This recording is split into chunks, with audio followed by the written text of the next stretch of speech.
यहाँ पे चला दें ऐसी एक चला। अस्सलाम वालेकुम, दुरूद शरीफ पढ़ लें।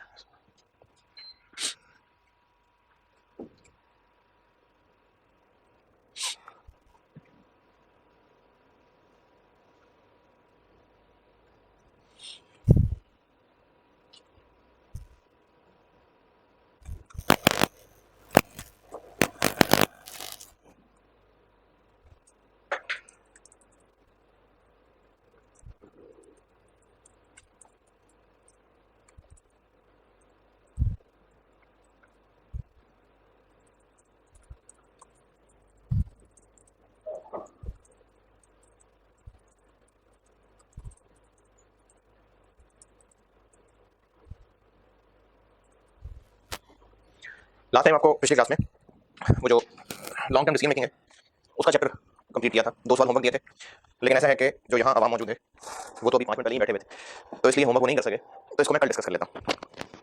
अभी मैं आपको एक चैप्टर है फाइनेंशियल इंस्ट्रूमेंट्स, इसमें कुछ न्यूमेरिकल भी है और बाकी याद करने वाला है। न्यूमेरिकल भी टेस्ट हो सकता है, लास्ट टाइम न्यूमेरिकल टेस्ट हुआ था। उसके अलावा इस पर थ्योरेटिकल सवाल भी आ सकते हैं, आते रहे हैं, लेकिन टेस्टिंग का लेवल 4-5 नंबर बस इतना ही है इसका लेवल। बहरहाल 4-5 नंबर भी बहुत कीमती है। अगर 4-5 नंबर कीमती ना होते तो सस्टेनेबिलिटी को भी लिफ्ट ना कराता। वैसे तो अभी भी कोई लिफ्ट नहीं करा रहा होगा, लेकिन सस्टेनेबिलिटी रिपोर्टिंग बहुत क्रिटिकल है, और खासतौर पे जो भी मैं फाइनेंशियल इंस्ट्रूमेंट्स कराने लगा हूं, क्योंकि अगर ये 4-5 नंबर जो सीधे सीधे रटे के नंबर होते हैं, अगर आप छोड़ जाएं कि खैर है मैं न्यूमेरिकल में से पास होऊंगा, रोते फिरेंगे जब 48 पे फेल हो जाएंगे, तो आपने इन चैप्टर्स को इग्नोर नहीं करना। मैं करने ही लगा हूं अभी कि अभी इस क्लास में मैं आपको इसका जो थ्योरेटिकल पोर्शन था वो एक एक पैरा, एक एक पॉइंट, उसकी समरी आपको बता रहा हूं। रीड नहीं कर रहा, लेकिन ये है कि आपको बताऊंगा कि इस पैराग्राफ में ये मतलब है, और जो पैरा मुझे लगेगा कि ये आपसे बहुत ऊंचा तो काट दें उसको। तो ये है जी chapter 16 introduction to financial instruments, और आपको मैं इन सारे में जो भी अंग्रेजी लिखी हुई है एक एक पैराग्राफ की समरी बताता जाऊं तो इसमें क्या बात की है। कोई वर्ड बहुत मुश्किल आएगा तो वो भी बता देता हूं, तो इसलिए मैं बैठ के बता रहा हूं। मैं फ्रेम में हूं ना, उतर नहीं हो गया। सबसे पहले जी पेज नंबर 538 पे आप ये करिएगा कि मेरा ये लेक्चर साथ लगा के पॉज कर करके 2 लाइनें पढ़ते जाइएगा ताकि आपको हेल्प हो, और मजीद कुछ लिखना हो तो लिख लीजिएगा। तो आपको तो कुछ नहीं होगा लेक्चर सुनने में। किताब नहीं सामने, किताब है ना, हाँ तो बैठ जाओ। वैसे मैं जितनी जल्दी से बताऊंगा आप लोग पढ़ भी नहीं पाएंगे। पीछे मूवी का सैनम प्रिंट आ जाए ना फाइनल प्रिंट नहीं ना जब आया होता, तो सैनम में रिकॉर्डिंग हुई होती, तो लोग ना उठ के कैमरे के आगे से गुजर रहे होते, तो जैसे हम गुजरे हो ना पॉज कर दी थी, तो मैंने भी डायलॉग बोल दी। अच्छा अच्छा अच्छा, हाँ जी, चैप्टर 16 है introduction to financial instruments, page number 538। इसमें मैं आपको तरतीब से सारे पॉइंट समझाता जा रहा हूँ और आपको रीडिंग करने में, ताकि जिन लोगों को मसला होता है सर रीड नहीं करते, तो मैं आपको रीड करने के काबिल बना देता हूँ, और जो जो उसमें बात समझाई होगी वो समझा देता हूँ। बहुत मुश्किल वर्ड लगेगा तो आप डिक्शनरी खोल के देख लेना, लेकिन अगर बहुत टेक्निकल होगा तो मैं वो भी साथ बताता जाऊंगा। कुछ इसमें उठ के बोर्ड पे बताने वाला होगा तो उठ के बोर्ड पे बता दूंगा, वरना मैं ऐसे ही देखते हैं लोग तरीके से पढ़ाते हैं।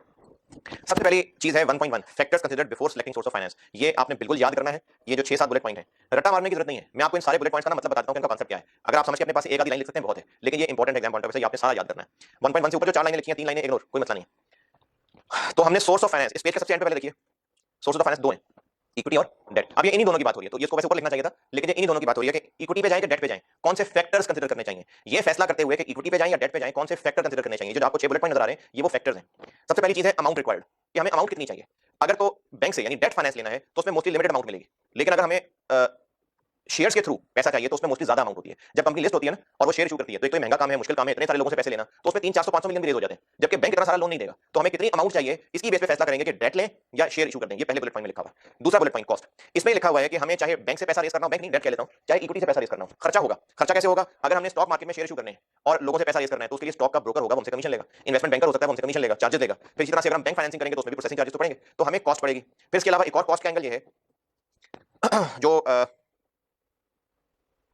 ऑनवर्ड के लिए, वो ऑनवर्ड ये है कि अगर हम लोन लेते हैं तो हमें जो पैसा दे रहा है लेंडर बन के, और अगर हम इक्विटी से पैसा लेते हैं तो हमें जो पैसा दे रहा है ओनर बन के, इनमें से किसकी इन्वेस्टमेंट ज्यादा रिस्की है? नहीं, दोबारा सुने, अगर एक पैसा हमें ओनर बन के दे रहा है और एक पैसा हमें लेंडर बन के दे रहा है, कल को पैसा वापसी की बारी होगी तो लाइन में आगे कौन खड़ा होगा? लेंडर। उसको पहले पैसे वापस मिलेंगे, बाकी बचे तो ओनर को मिलेंगे। इक्विटी होती है भैया कि बाकी जो बचेगा। तो इसलिए इन्वेस्टर के पॉइंट ऑफ व्यू से इक्विटी में रिस्क ज्यादा है, लोन देने में रिस्क कम है। रिस्क क्या? कल को इंटरेस्ट मिलना होगा, पहले लोन का इंटरेस्ट मिलेगा, बाद में डिविडेंड की बारी आएगी। कंपनी कल को बंद होगी, पहले लोन के पैसे दिए जाएंगे, फिर ओनर्स अपने पैसे देंगे। तो लेंडर का चूंकि रिस्क कम होता है तो नॉर्मली वो कम इंटरेस्ट ले रहा होता है, जबकि इक्विटी वाले ज्यादा डिविडेंड पे खुश होंगे। तो कॉस्ट के एतबार से डेट ज्यादा महंगा होता है। इक्विटी नहीं, मैंने क्या बोला, डेट सस्ता होता है, इक्विटी महंगी होती है। ये कॉस्ट वाले पॉइंट में लिखा हुआ। For example the cost of both raising and servicing. Raising मतलब जब हमने फाइनेंस रेज करना है, ब्रोकर कमीशन जो बताया था, एंड सर्विसिंग यानी उनको हर साल जो डिविडेंड देना है। ड्यूरेशन मतलब टाइम, अगर हमें थोड़े अर्से के लिए पैसा चाहिए तो हम फजूल में किसी को ओनर क्यों बनाएं? अगर हमें पैसा कुछ अर्से के लिए चाहिए तो फिर हम नए शेयर क्यों इशू करें? फिर हम बैंक से पैसे लेंगे। लेकिन अगर पैसे चाहिए हमेशा के लिए तो फिर इक्विटी बेहतर है। इसी तरह अगर पैसे चाहिए ज्यादा देर के लिए तो फिर देखना पड़ता है कि डेट बेहतर है कि इक्विटी बेहतर है। इसी तरह एक और चीज, अगर हम डेट ही की बात करें कि लोन ही लेना है, तो अगर इन्वेंट्री खरीदने के लिए लोन लेना है, इन्वेंट्री खरीदने के लिए, तो 20 साल का लोन ले लें कि हम ये 20 साल बाद वापस करेंगे। नहीं, इन्वेंट्री खरीदने के लिए लोन लेना है तो 2 महीने का लोन ले, इन्वेंट्री खरीदें, बेचे, पैसे आएंगे, लोन वापस कर देना, क्यों 20 साल का लोन लेना है। लेकिन अगर फैक्ट्री सेटअप करने के लिए लोन लेना है तो लोन लेके अभी दे, मैं 5 मिनट वापस करता हूं आपको। नहीं, फिर 15-20 साल वाला लोन होना चाहिए। तो ड्यूरेशन इंपॉर्टेंट है कि कितनी देर के लिए हमें अमाउंट चाहिए।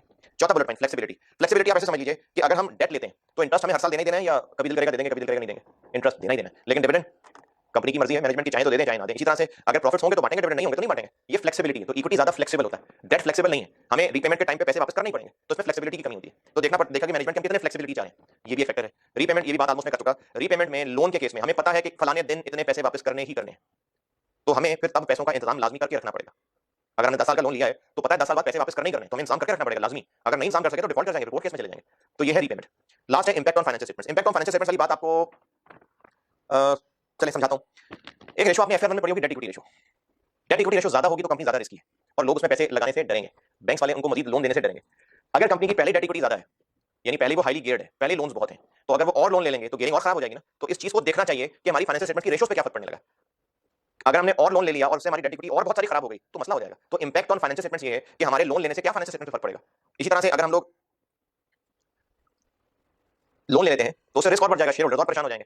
तो इंपैक्ट ऑन फाइनेंशियल स्टेटमेंट्स में ये बातें की हैं। ये हो गया पहला पेज। तो इस तरह से मैं आपको सारे पेजेस गाइड कर रहा हूं, ठीक है। ऐसे ये होगी रीडिंग आएगा कि नहीं आएगा, चले आ जाएगा जी। अगले पेज पे है इक्विटी।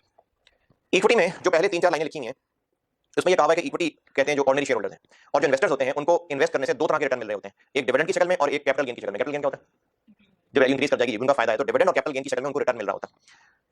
उसके बाद चौथा पैराग्राफ लिखा हुआ है cost of equity is higher than other form of finance. तो ये वही बात जो मैं भी बता रहा था कि लोन पे इंटरेस्ट थोड़ा भी होगा लेकिन डिविडेंड्स ज्यादा देने पड़ेंगे क्योंकि शेयर होल्डर्स का रिस्क ज्यादा होता है। ये बात लिखी हुई है यहाँ पर। अगर ना समझ आए तो कॉस्ट ऑफ इक्विटी हायर वाली बात इग्नोर कर देना। उसके अगले पैराग्राफ में लिखा हुआ है new issues to investor will dilute control of existing owners. इसका मतलब ये है कि अगर हम नए शेयर इशू करेंगे और मजीद लोग शेयर होल्डर्स बन जाएंगे तो जो पहले कंपनी के मालिक थे उनके साथ और लोग आ जाएंगे तो उनकी मर्जी चलनी मुश्किल हो जाएगी क्योंकि और लोग भी आ जाएंगे। इसको कहते हैं कंट्रोल डाइल्यूट हो जाएगा। ये लिखा हुआ है new issues to new investors will dilute control of existing owners, कि एक्जिस्टिंग लोगों की मर्जी चलने में फिर कमी आनी शुरू हो जाएगी क्योंकि और लोग भी अपनी मर्जी चलाने के लिए आ जाएंगे। उसके बाद आगे लिखा हुआ है कि इक्विटी फाइनेंस के 2 टाइप्स हैं, ऑर्डिनरी शेयर्स और प्रेफरेंस शेयर्स। ये जो प्रेफरेंस शेयर्स हैं ये कहना तो इनका मुनासिब नहीं है कि ये इक्विटी है, अगर रिडीमेबल हो तो डेट होते हैं, लेकिन बात हम फाइनेंशियल अकाउंटिंग नहीं पढ़े तो ठीक है इसकी बात मान लेते हैं। तो उसने ऑर्डिनरी शेयर्स और प्रेफरेंस शेयर्स का फिर आगे कंपैरिजन किया। ये भी एग्जाम पॉइंट ऑफ व्यू से इंपॉर्टेंट है। ये पेज पे ना टेबल बना हुआ है, पेज 539 पे हूं मैं, इस पे टेबल बना हुआ है जिसमें ऑर्डिनरी शेयर्स और प्रेफरेंस शेयर्स का कंपैरिजन किया हुआ है। ये आपको पढ़ के आ जाएगा समझ। इसमें लिखा हुआ है कि डिविडेंड ऑर्डिनरी में हो सकता है दें, हो सकता है ना दें, प्रेफरेंस में देना ही देना है। डिविडेंड डिस्ट्रीब्यूशन में भी यही बात की हुई है। डिविडेंड रेट की बात की थी कि उसमें कम ज्यादा हो सकता है, प्रेफरेंस के अंदर फिक्स रेट है। डिविडेंड डिस्ट्रीब्यूशन में लिखा हुआ है कि प्रेफरेंस वालों को पहले डिविडेंड मिलेगा, ऑर्डिनरी वालों को बाद में डिविडेंड मिलेगा। लिक्विडेशन में भी यही बात लिखी हुई है कि प्रेफरेंस वालों को पहले पैसे मिलेंगे, ऑर्डिनरी वालों को बाद में मिलेंगे। वोटिंग राइट्स में लिखा हुआ है कि ऑर्डिनरी वालों के पास वोट होता है, प्रेफरेंस वालों के पास वोट नहीं होता। तो ये एग्जाम पॉइंट ऑफ व्यू से इंपॉर्टेंट है टेबल। अगली चीज है फ्लोटेशन। फ्लोटेशन मतलब शेयर इशू करना। इसके क्या तरीके हैं। पहला तरीका लिखा हुआ है आईपीओ, इनिशियल पब्लिक ऑफर। ये क्या होता है, ये होता है कि जब कंपनी बनाने वाले 5-10 फैमिली के लोग थे, उन्होंने कंपनी बना ली, यानी शेयर कैपिटल लगा के कंपनी बना ली। अब वो लोग चाह रहे हैं कि हम बड़े मशहूर लोग हैं और हमारा बड़ा अच्छा नाम है, तो क्यों ना हम और बड़ी फैक्ट्री लगाएं, तो हमें और लोगों को ओनर्स बना के उनसे पैसे लेने पड़ेंगे। अब जब वो आम लोगों को शेयर देना चाहेंगे तो उनको ऐलान करना पड़ेगा। लॉ में आप लोगों ने वो प्रोस्पेक्टस नाम की चीजें पढ़ी होंगी, ये लोगों में ऐलान करना होता है। तो जब पहली दफा लोगों को शेयर लेने को कहा जा रहा होता है, इसको आईपीओ कहते हैं, इनिशियल पब्लिक ऑफर। जब पहली दफा आम इंडिविजुअल को कहा जा रहा होता है कि आप हमारे शेयर खरीदें प्रोस्पेक्टस के जरिए, अखबारों के जरिए, इसको आईपीओ कहते हैं। ये यहां पर लिखा हुआ। आईपीओ में प्राइस हम लोगों को बताते हैं, हम अखबार में इख्तियार दे देंगे कि हम शेयर इशू कर रहे हैं और 50 रुपए का शेयर इशू कर रहे हैं, तो प्राइस हम लोगों को बताएंगे। फिर इसके अलावा इसमें अंडर राइटर्स इन्वॉल्व होते हैं। ये मैं आ गया हूं अब पेज 540 पे। पेज 540 का पहला पैराग्राफ बताया मैंने पहले कि इसमें प्राइस कंपनी खुद डिसाइड करती है या फिर उसका ब्रोकर जो उसका एजेंट होता है। दूसरे पैराग्राफ में लिखा हुआ है कि इसमें अंडर राइटिंग भी इन्वॉल्व हो सकती है। अंडर राइटिंग क्या होती है, अंडर राइटिंग से मुराद ये है, आपने लॉ में पढ़ा अंडर राइटिंग, लॉ में अंडर राइटिंग सुना है लफ्ज अंडर राइटिंग। अच्छा चलिए भूल भाग गए होंगे। अंडर राइटिंग होती है कि अगर एक कंपनी 300 मिलियन रुपए लोगों के शेयर से रेज करना चाह रही है तो गवर्नमेंट इस चीज को इंश्योर करने के लिए कि अगर 300 मिलियन रेज ना हुआ, देखना एक कंपनी अपनी नई फैक्ट्री लगानी, उसके लिए इनको 300 मिलियन चाहिए, तो उन्होंने सोचा क्यों ना हम नए शेयर इशू करें, लोगों से 300 मिलियन ले लें। अब लोगों ने शेयर खरीदने शुरू किए लेकिन 300 मिलियन नहीं आ सका। क्यों नहीं आ सका, क्योंकि ज्यादा लोग मुतासर नहीं हुए इनके प्लान से। मुश्किल से 50 मिलियन इकट्ठा हुआ।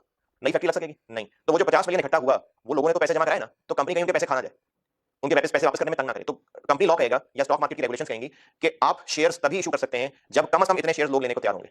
कंपनी को डर रहेगा, फिक्र रहेगी, पता नहीं हमारे शेयर बिके ना बिके, तो उनको एक बैंक गारंटी करता है, बैंक भी हो सकता है तो और इंस्टीट्यूशन भी हो सकता है, कि हमारी तरफ से गारंटी रखें आपके शेयर्स बिके ही बिके, लोग पैसे ले ही लें, दे ही दें, अगर ना बिके हम जिम्मेदार हैं, हम शेयर ले लेंगे आपके। इसको अंडर राइटिंग कहते हैं। ये लिखा हुआ है दूसरे पैराग्राफ में। तीसरे पैराग्राफ में लिखा हुआ है कि क्योंकि हमने मार्केट में लोगों को पैसे शेयर इशू करने हैं तो इसलिए महंगा काम होता है, इसकी इशू कॉस्ट ज्यादा होती है। ये था आईपीओ। उसके बाद 540 पे हेडिंग है 2.1.2 प्राइवेट प्लेसिंग। इसकी मिसाल समझें। अगर मैंने घर बेचना है, गाड़ी बेचनी है, तो एक तरीका तो है कि ओएलएक्स पे इश्तिहार दे दूं, अखबार में इश्तिहार दे दूं, ये मैंने क्या पब्लिकली एडवर्टाइज कर दिया। दूसरा तरीका ये है कि किसी प्रॉपर्टी डीलर को कह दूं।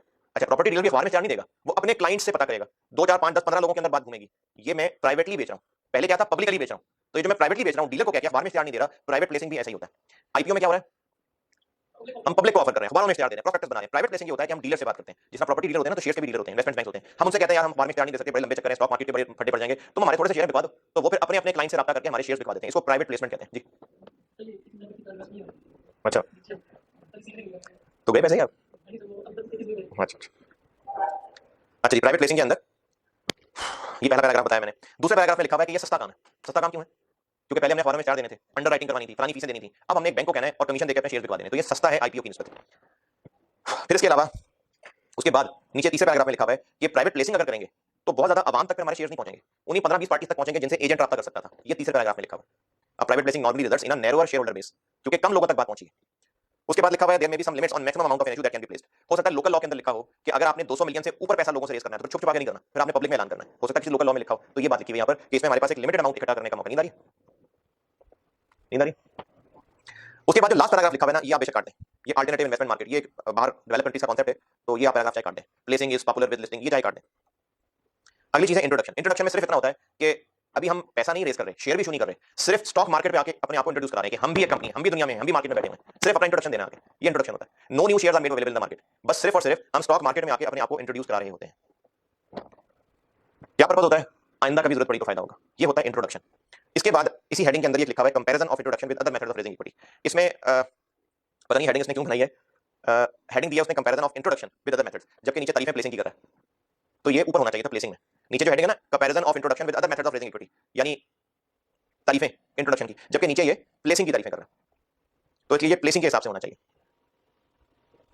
और तारीफें मैं पहले बता चुका हूं, सस्ता काम है, जल्दी हो जाएगा, चुप चुपा के करना है, इसलिए ज्यादा लंबी चौड़ी कहानियों के शेयर भी नहीं देने पड़ेंगे, तो ये असल में प्लेसिंग के फायदे हैं। इस पेज के एंड पे है अदर मेथड्स जिनमें राइट इशू है, ये आपको पता है क्या होता है?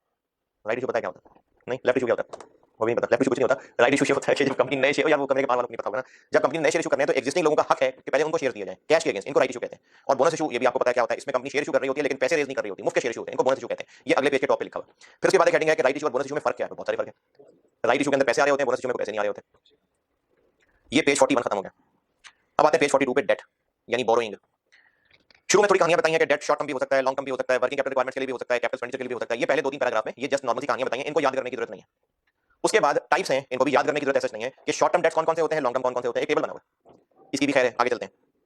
टेबल के नीचे जो 2-4 लाइनें लिखी हुई हैं कि रिडीमेबल क्या होता है, इररिडीमेबल क्या होता है। रिडीमेबल होता है जो वापस करना होता है, और इररिडीमेबल होता है कि जब तक कंपनी जिंदा है तब तक वापस नहीं करना, जब कंपनी खत्म हो जाएगी फिर तो करना ही पड़ेगा वापस। इसको भी कोई खास जरूरत नहीं है याद करने की। आगे factors influencing the choice of debt finance, ये बिल्कुल आपने याद करने हैं, और ये कुछ कुछ वैसे सही हैं जैसे बिल्कुल शुरू में मैंने इक्विटी और डेट फाइनेंस में से कौन सा बेहतर है उसके लिए फैक्टर बताए थे, नाम भी आपको देखें सेम मिल रहे हैं, वहां भी ड्यूरेशन था। अच्छा अब ये क्या है, ये फैक्टर्स क्या है कि डेट फाइनेंस कौन सा लेना है, यानी लोगों से लेने हैं पैसे, या बैंक से लेने हैं, या शॉर्ट टर्म लोन लेना है, या लॉन्ग टर्म लोन लेना है, ये उसके हिसाब से। अवेलेबिलिटी, अवेलेबिलिटी का मतलब है कि हमारे पास कौन कौन सी ऑप्शंस अवेलेबल है। जो लिस्टेड कंपनीज होती हैं उन्हीं के पास पब्लिक बोरिंग की ऑप्शन होती हैं, छोटी मोटी प्राइवेट कंपनी को लोग क्यों लोन देंगे, उनको फिर बैंक से जाके लोन लेना पड़ता है, ये अवेलेबिलिटी में लिखा हुआ है। ड्यूरेशन, ड्यूरेशन ये पहले बता चुका सेम है कि जितनी ज्यादा देर के लिए लोन चाहिए तो उसके हिसाब से फैसला करेंगे कि शॉर्ट टर्म लोन लें या पब्लिक से बोरिंग करें। फिक्स्ड और फ्लोटिंग रेट्स, फिक्स्ड रेट और फ्लोटिंग रेट, अगर लोन पे इंटरेस्ट देना है लेट्स से 18%, 10 साल का लोन है तो हर साल कितना इंटरेस्ट देना है, इसको कहते हैं फिक्स्ड रेट, जिसमें एक ही रेट है और वो थ्रू आउट द टर्म वही रेट इंटरेस्ट लगा करेगा।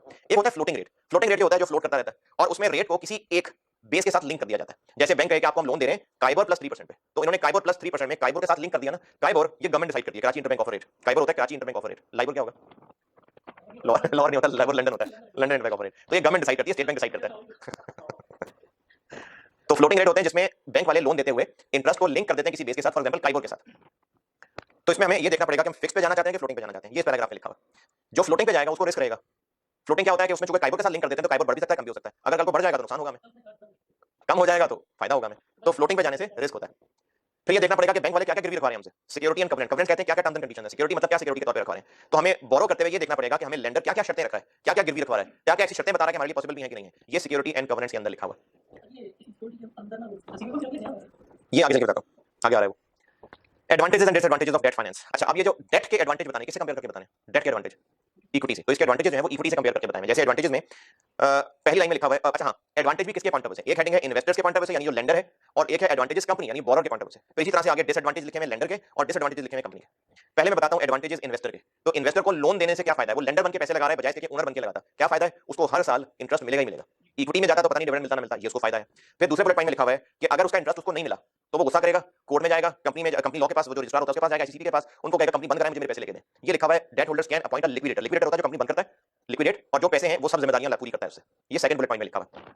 थर्ड बुलेट पॉइंट में लिखा हुआ है कि जो लोन देने वाला है उसकी इन्वेस्टमेंट सिक्योर्ड होती है। क्यों? क्योंकि कंपनी के एसेट्स गिरवी रखे होते हैं, अगर कंपनी को पैसे ना दे सकी तो एसेट्स बेचेंगे, अपने पैसे ले लेंगे। तीसरे बुलेट पॉइंट में लिखा हुआ है। चौथे बुलेट पॉइंट में लिखा हुआ है कि अगर कंपनी बंद हो भी जाती है तो ये जो लोन देने वाले लोग होते हैं ना, इनको पैसे पहले मिलते हैं, बाकी जो सैलरी पेबल गरीब एम्प्लॉइज, रेंट पेबल, उनको बाद में मिलते हैं, पहले इनको पैसे मिलते हैं। तो ये बाकियों से प्रेफर्ड ट्रीटमेंट, ये ब्राह्मण होते हैं। एडवांटेजेस कंपनी के लिए क्या है? पहला बुलेट पॉइंट, इक्विटी से सस्ता है, ये मैं पहले बता चुका। दूसरा बुलेट पॉइंट, लोन ले रहे हैं, उनको इंटरेस्ट देंगे, पैसे वापस कर देंगे, वो हमारे मामलात में नहीं बोलेंगे, उनके पास वोटिंग राइट्स नहीं है, तो कंपनी को फायदा है। तीसरा बुलेट पॉइंट, कंपनी ने अगर बहुत ज्यादा प्रॉफिट्स भी कमा लिए, इंटरेस्ट फिर भी उतना ही देना पड़ेगा, ये नहीं होगा कि प्रॉफिट ज्यादा कमा रहे तो फिर उनको हिस्सा भी ज्यादा देना पड़ रहा है, हालांकि अगर ओनर्स बनाए होते तो फिर ज्यादा डिविडेंड भी देना पड़ सकता था। चौथा बुलेट पॉइंट, इसकी समझ आपको नहीं आएगी, आप इसको रट्टा लगा सकते हैं, क्योंकि ये ना रेशोज हैं, earning per share, dividend per share, ये रेशोज हैं, ये आपने भी नहीं पढ़ी, समझ आ जाए तो ठीक है, नहीं तो बस रट्टा लगा ले, नहीं तो दफा गए। ये थोड़ी कहेंगे कि 6 नंबर है, 6 एडवांटेज लिखें, नहीं लिखेंगे तो एक नंबर कट जाएगा, नहीं तो आप इसको चाहे छोड़ दें, रट्टा लगा लें। चौथे बुलेट पॉइंट की बात कर रहा हूं। पांचवा बुलेट पॉइंट, ये पहले बता चुका कि इक्विटी से पैसा रेज करना ज्यादा महंगा होता है। छठा बुलेट पॉइंट, ये तो कोई खास बेनिफिट नहीं है, तो इक्विटी में भी होता है, provide the company with the facility to raise cash, तो इक्विटी में भी कंपनी कैश रेज कर रही होती, तो पता नहीं, ये मुझे नहीं पता इसे क्या कहना चाह रहे हैं, ये मेरे एल से ऊपर है। डिसएडवांटेजेस इन्वेस्टर्स के लिए, पहला बुलेट पॉइंट, इन्वेस्टर ने पैसे लगाए होंगे लेकिन वो ओनरशिप में अपनी राय नहीं दे सकता होगा, क्योंकि उसको वोटिंग राइट नहीं मिलेंगे, तो जो ऊपर लिखे हुए उनको आप रिवर्स कर सकते हैं, नहीं रिवर्स कैसे कर देंगे, जो जो कंपनी के एडवांटेजेस थे उनको आप इनके डिसएडवांटेज कह सकते हैं, नहीं मैं बात कर सकता हूं, जो कंपनी के एडवांटेजेस थे ना, कंपनी के एडवांटेजेस थे उन्हीं को उल्टा करेंगे तो वो इन्वेस्टर्स के डिसएडवांटेज बनेंगे, जैसे कंपनी का एडवांटेज था कि ज्यादा कमाते हैं फिर भी इनको थोड़ा देते हैं, तो इनकी तरफ से देखें तो कंपनी इतना कमा रही है हमें थोड़ा दे रही है। तीसरा पॉइंट ये है कि अगर लेंडर ने सिक्योर्ड लोन की बजाय अनसिक्योर्ड लोन दिया है तो ये वो खतरे में रहेगा। कंपनी को क्या डिसएडवांटेज है? पहला बुलेट पॉइंट, एक तो हमें अपने एसेट्स गिरवी रखने पड़ेंगे, दूसरा अगर हम प्रॉफिट्स ना भी कमाएं इंटरेस्ट फिर भी देना पड़ेगा, तीसरा अगर हम उनके पैसे ना दें तो वो गुस्सा कर जाएंगे और बदमाश ले आएंगे और लिक्विडेटर ले आएंगे, हमारी कंपनी बंद करा देंगे और हमारा नाम भी खराब होगा। चौथा, कंपनी बंद हो गई तो ओनर्स को पैसे मिलने के पहले इनको पैसे देने पड़ेंगे। पांचवा, जितना ज्यादा पहले ही लोन लिया हुआ है अगले दौर में उतना ही मुश्किल है और लोन लेना, लेकिन अगर पहले इक्विटी ली हुई है तो आगे लोन लेना आसान हो जाएगा। नेक्स्ट, ये आपको समझ नहीं आएगा शायद, क्योंकि मुझे भी समझ आया क्या कहना चाह रहा है। आखिरी पॉइंट, जितना ज्यादा लोन होगा रिस्क उतना ही ज्यादा होगा, ये लास्ट पॉइंट में लिखा हुआ। इसके बाद अगली हेडिंग है selection of source of finance, तो ये ऊपर भी बड़ी दफा बात हो चुकी, तो इसमें आपको खास दिमाग लगाने की जरूरत नहीं है। इसके बाद आते हैं 3.4, पेज 43 के एंड पे। हाँ जी 3.4, ये अब ना डेट की मुख्तलिफ टाइप्स का जिक्र होने लगा है। इनके बारे में पहले तो एक दो बातें बताई हैं कि पार वैल्यू होती है, बात आपको पता होनी चाहिए कि जब पब्लिक डेट होता है, पब्लिक डेट क्या होता है? जिस तरह लोगों को शेयर इशू करके उनसे पैसे लेते हैं ना, तो वो ओनर बन के पैसा दे रहे होते हैं, इसी तरह से उनको बॉन्ड डिवेंचर इशू करके भी पैसा लिया जा सकता है, अब वो लेंडर बन के पैसा दे रहे होते हैं। तो शेयर हो चाहे डिवेंचर हो, इसकी एक फेस वैल्यू होती है, इसको पार वैल्यू भी कहते हैं, फेस वैल्यू भी कहते हैं, नॉमिनल वैल्यू भी कहते हैं। और जो परसेंटेजेस हैं, जैसे शेयर की बात करें तो डिविडेंड, डिवेंचर की बात करें तो इंटरेस्ट, ये परसेंटेजेस फेस वैल्यू पे लगती हैं। तो ये जो बॉन्ड्स 3.4 पेज 43 के एंड पे 2 लाइनें और अगले पेज के शुरू में 5-6 लाइनें, ये पढ़नी है तो पढ़ लें, नहीं पढ़नी तो रहने दें, ये जनरल डिस्कशन है। इसके बाद एक लिस्ट है कि ज्यादातर कौन कौन से मशहूर हैं जो लोन की टाइप्स हैं, ये भी पढ़ के समझ आएगा। कमर्शियल पेपर एक चीज होती है जिसमें अगर हमने 9 महीने से कम पीरियड के लिए लोन लेना है तो कमर्शियल पेपर होता है। फिर एक होता है लोन नोट, ये होता है अगर 12 महीने से कम के लिए लोन चाहिए तो। एक होते हैं डिवेंचर्स, ये लॉन्ग टर्म है और डिवेंचर्स जनरली अनसिक्योर्ड होते हैं। और एक है बॉन्ड, ये भी लॉन्ग टर्म है, ये जनरली सिक्योर्ड होता है। और बॉन्ड के भी मुख्तलिफ जो है वो नाम हो सकते हैं। उसके बाद है market value of loan stock, ये आपसे न्यूमेरिकली भी टेस्ट हो सकता है। इससे क्या मुराद है? आज अगर कोई बॉन्ड खरीदता है, डिवेंचर खरीदता है, तो उसको क्या मिलेगा? डिवेंचर मिल गया, अब उसको फ्यूचर में क्या मिलेगा? पैसे। कब कब किस किस नाम से? इंटरेस्ट मिला करेगा। और बॉन्ड अगर बाकी 10 साल रहते हैं तो 10 साल के एंड पे जो बॉन्ड वापस कर देंगे, होगा क्या कि जब बॉन्ड को खरीदेगा तो उसके पास कागज का टुकड़ा आ गया। अब जब तक उसके पास वो कागज का टुकड़ा है उसको हर साल इंटरेस्ट मिला करेगा। उस इंटरेस्ट को कूपन भी कहते हैं, कूपन COUPON। एक तो उसको हर साल कूपन मिलेगा। फिर जब इस कागज की मैच्योरिटी खत्म हो जाएगी, 10 साल रह गए, तो फिर ये कंपनी के पास जाएगा, इनको वो कागज वापस करेगा और अमाउंट वापस लेगा। इसको रिडेम्पशन कहते हैं कि ये बॉन्ड रिडीम हो रहा है। तो हर साल इंटरेस्ट मिल रहा है वो अलग है, और रिडेम्पशन के बाद जो पैसे मिलेंगे ये अलग है। तो अगर आज कोई किसी कंपनी का डिवेंचर खरीदता है तो आज खड़े होकर देखें तो फ्यूचर में उस इन्वेस्टर को क्या क्या मिलेगा? रिमेनिंग पीरियड पे हर साल इंटरेस्ट मिलेगा और रिडेम्पशन के ऊपर कुछ ना कुछ मिलेगा। मार्केट वैल्यू इस बॉन्ड की कि आज ये मार्केट में कितने का ट्रेड होना चाहिए, इसके लिए बिजनेस फाइनेंस डिसीजन BFD का एक कांसेप्ट है कि मार्केट में सारे इन्वेस्टर्स पढ़े लिखे समझदार हैं, सब एक जैसे हैं, सबको फाइनेंस आता है। और जब भी किसी बॉन्ड को कोई इन्वेस्टर खरीदने जाएगा तो वहां खड़ा होकर कैलकुलेशन करेगा। कैलकुलेशन ये करेगा कि मुझे इस बॉन्ड को खरीदने से कल को क्या क्या कैश फ्लोज मिलेंगे, और वो उन सब की डिस्काउंटिंग करेगा अपने रिक्वायर्ड रेट ऑफ रिटर्न से। जितना अभी पढ़ा था लॉन्ग टर्म डिसीजन मेकिंग में, वो उन पे डिस्काउंटिंग करेगा। जो प्रेजेंट वैल्यू निकलेगी वो उतने पैसे देगा और बॉन्ड ले आएगा, उससे कम, उससे ज्यादा पैसे नहीं देगा। तो मार्केट में सारे इन्वेस्टर्स पढ़े लिखे, सबको फाइनेंस आता है, तो जब सभी ये काम समझते होंगे तो फिर इस बॉन्ड की मार्केट वैल्यू तय हो जाएगी, क्योंकि हर कोई इतने पैसे दे रहा होगा। तो मार्केट वैल्यू कैसे निकलेगी? फिर क्या फार्मूला हो गया? एक डिवेंचर की मार्केट वैल्यू कैसे निकाली जाएगा? आपको सवाल आता है कैलकुलेट मार्केट वैल्यू।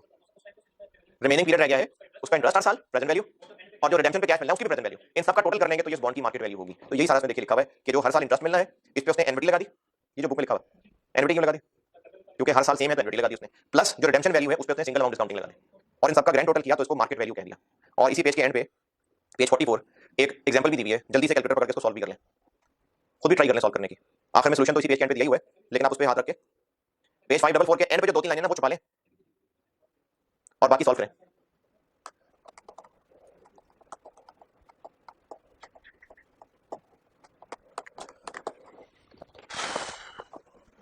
ये 7% जब उसने बता दिया तो ऊपर वाला 400 बताने की 490 बताने की जरूरत नहीं थी, और अगर 490 बता दिया तो फिर ये 7% की जरूरत नहीं थी, बता दिया चले उसने, बुरा ना मानना।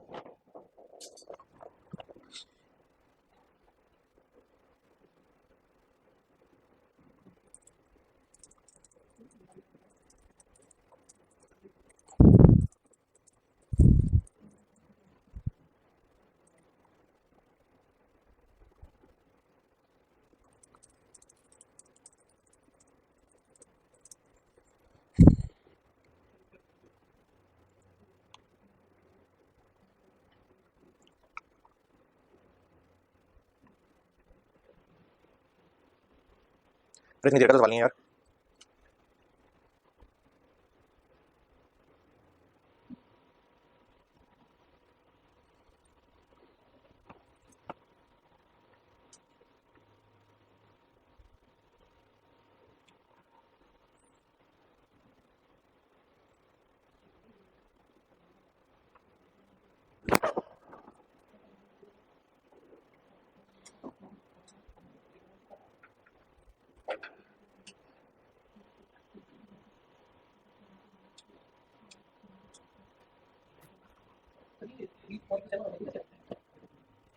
ये एनुटी फैक्टर है ना 10% पे। हाँ अच्छा, ये बाकी लोग भी सुन लें। ये जो 490 है ये तो 5 साल तक मिलना है। उसके बाद एक चीज लिखी हुई है रिडेम्पशन वैल्यू, और उसके सामने लिखा हुआ है 7% प्रीमियम। इसका मतलब है कि रिडेम्पशन पे फेस वैल्यू से 7% ज्यादा मिलेगा। ये रिडेम्पशन है, यानी 5वें साल वो जो उस साल का इंटरेस्ट 490 मिलना है वो भी मिलेगा, और रिडेम्पशन के ऊपर भी 7490 मिलेगा। ठीक है, पेज 545 पे एक टर्म लिखी हुई है चार्ज। जब हम कोई लोन लेते हैं तो उसके लिए सिक्योरिटी रखनी पड़ती है। अब वो फिक्स्ड भी हो सकती है, फ्लोटिंग भी हो सकती है। चार्ज का मतलब है जिस लेंडर ने हमें लोन दिया है उस लेंडर का हक, वो हमारे एसेट्स पे अपना हक लेता है। फिक्स भी हो सकता है, फ्लोटिंग भी हो सकता है। फिक्स ये होता है कि हम उसको किसी इमूवेबल बिल्डिंग, लैंड, हम इस पे कहें कि ये बिल्डिंग पे आपका हक है, हम इस बिल्डिंग को नहीं बेच सकते, अगर आपको लोन वापस नहीं हो सका तो आपका हक है बिल्डिंग बेचने में पैसे ले लें। ये है फिक्स्ड चार्ज। फ्लोटिंग चार्ज किसी एक एसेट पे नहीं होता, क्लास ऑफ एसेट्स पे होता है। जैसे इन्वेंट्री, अब इन्वेंट्री के ऊपर हमने कहा लेंडर का कि आपका हक है इसके ऊपर, हम इसको नहीं बेच सकते तो इन्वेंट्री तो खराब हो जाएगी। तो हमने इन्वेंट्री की पर्टिकुलर आइटम्स पे हक नहीं दिया, हमने कहा कि 200 मिलियन की इन्वेंट्री से नीचे हम कभी आएंगे नहीं, एक तो हम हमेशा इन्वेंट्री 200 मिलियन से ऊपर रखेंगे। अगर हम लोन ना दे सके तो आप हमारी इन्वेंट्री बेचना और पैसे ले लेना। तो ये इन्वेंट्री पे चार्ज है, लेकिन इन्वेंट्री चूंकि फिजिकली चेंज हो रही है तो ये फ्लोटिंग चार्ज होता है। नहीं हम नहीं कर सकते ना, शर्त है। तो फिर वो कॉल कर लेगा कि मेरे पैसे वापस करो, तुम कर रहे हो। तो शर्तों में लिखा होता है कि अगर तुमने डिफॉल्ट किया तो फिर तुम पे केस कर देंगे। उसके बाद है जी एक डीप डिस्काउंटेड बॉन्ड्स। ये डीप डिस्काउंटेड बॉन्ड्स क्या है? Bond debenture.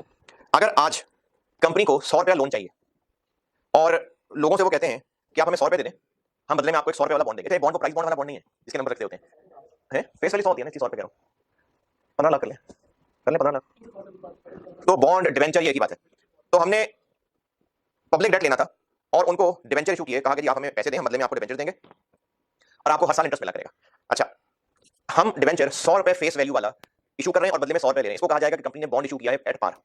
और कल को जब वो बॉन्ड वापस करेगा, हम भी 100 रुपए वापस करेंगे, इसको कहेंगे कि हमने बॉन्ड रिडीम किया है एट पार। अगर हम बॉन्ड 100 रुपए वाला इशू कर रहे हैं और उससे ले 120 रहे हैं तो उसको कहा जाएगा कि हमने बॉन्ड इशू किया है एट प्रीमियम। अगर हम बॉन्ड 100 रुपए वाला दे रहे हैं लेकिन पैसे 70 रुपए ले रहे हैं तो उसको कहा जाएगा कि बॉन्ड इशू किया है एट डिस्काउंट। इसी को आ जाते हैं रिडेम्पशन पे। अगर हम 100 रुपए वाली फेस वैल्यू का बॉन्ड 100 रुपए ही वापस कर रहे हैं बॉन्ड लेके, तो हम क्या कर रहे हैं, रिडीम एट पार। लेकिन अगर हम 100 रुपए वाला फेस वैल्यू है लेकिन बॉन्ड लेके दे 120 रुपए रहे हैं तो हम रिडीम कर रहे हैं एट प्रीमियम। अगर हम बॉन्ड वापस लेके 80 रुपए दे रहे हैं तो हम रिडीम कर रहे हैं एट डिस्काउंट। तो प्रीमियम और डिस्काउंट इशू के टाइम पे भी हो सकता है और रिडेम्पशन के टाइम पे भी हो सकता है। अगर हम एक नॉर्मल बॉन्ड है, यानी 100 रुपए फेस वैल्यू पे इशू किया, रिडेम्पशन पे 100 रुपए वापस हो जाएंगे, तो इन्वेस्टर को क्या मिला, इंटरेस्ट। हर साल उसको इंटरेस्ट मिलेगा, कूपन। ये एक नॉर्मल बॉन्ड है। डीप डिस्काउंट बॉन्ड ये होता है कि इन्वेस्टर को आज हम 100 रुपए का बॉन्ड इशू करेंगे लेकिन पैसे लेंगे उससे 80 रुपए, कल को रिडेम्पशन पे वापस पूरे 100 रुपए करेंगे। तो इन्वेस्टर को एक तो 20 रुपए वाला फायदा हुआ। 20 रुपए कैसे? आज उसने हमें 80 रुपए दिए, कल को 100 रुपए वापस लेगा। इसके अलावा वो हमसे हर साल इंटरेस्ट भी लेगा। नहीं, इंटरेस्ट तो हमेशा फेस वैल्यू पे होता है, इंटरेस्ट तो फेस वैल्यू पे है, लेकिन वो हमें इंटरेस्ट हमसे इंटरेस्ट भी लेगा। लेकिन इसका जो इंटरेस्ट होगा वो आम नॉर्मल बॉन्ड से कम होगा। नॉर्मल बॉन्ड मैंने किसको कहा था, 100 रुपए इशू किया, 100 रुपए रिडीम हो रहा है, 12% हर साल इंटरेस्ट दिया जाता है।